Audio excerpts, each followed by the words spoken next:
Tea has been a very important part of Japanese culture for many, many years.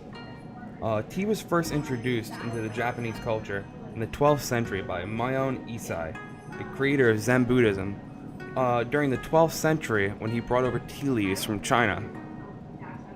Soon after, tea began becoming cultivated in Japan as a cure-all and as a beverage for the very rich. Isai was one of the first to cultivate tea outside of China and within Japan, and he did it for purely medicinal uses. Isai was also the developer of the grinding up of tea leaves known as matcha, which is very important to the tea ceremony. Hongzong, a Sung emperor, created the bamboo whisk that is used to whisk the hot water into the tea, which is also a very important part of the ceremony in preparing the actual beverage.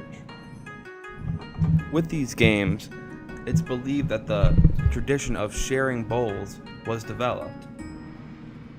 Shortly after this, the tea was only meant for the high class, but the warrior class of samurai began developing a taste for it and would hold their own tea parties, typically much smaller events held in its own little alcove building, usually floored with tatami mats, and more of a personal event rather than a party.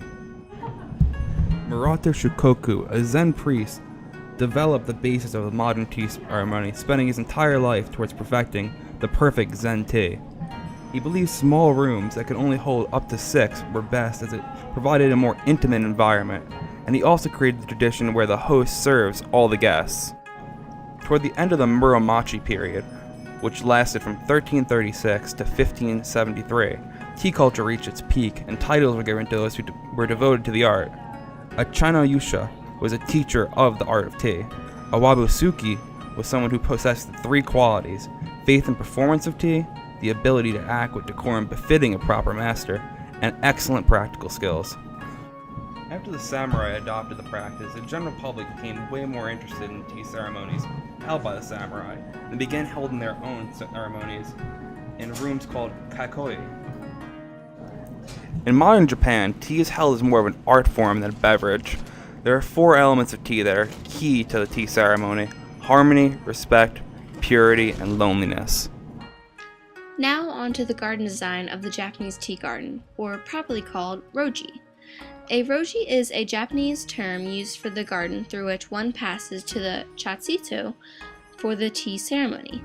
The roji generally cultivates an air of simplicity. The garden is separated into 2 areas, the outer garden and the inner garden, separated by a barrier, often a bamboo gate. The outer garden is typically filled with a lantern, a cleansing spot, and ornamental trees and shrubs. Traditional outer gardens are kept woodsy and rustic to demonstrate the transition between the outer world of the marketplace to the tranquil world of nature. Japanese stone lanterns represent one of the ancient architectural traditions that is rooted in the centuries of Japanese history. Each of the lanterns represents the symmetry and beauty found in traditional Zen gardens. The entire lantern represents the 5 elements of the Buddhist cosmology.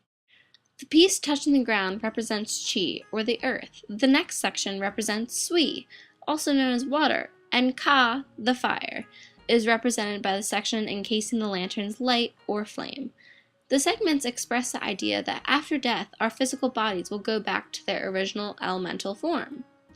These gardens contain stone water basins which are used for ritual cleansing prior to tea ceremonies. The basins vary from simple depressions into uncut stone to elaborate carved stone creations, and are usually provided with a bamboo dipper or scooping up water. Water basins are an essential element of tea gardens and are often paired with lanterns. I'm going to tell you some common seeing plants in the Japanese tea gardens. The pine trees. The black pine is commonly found in Japanese garden and offers structure and texture.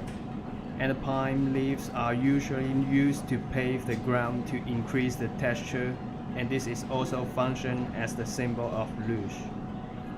Bamboo is another most common seeing plants.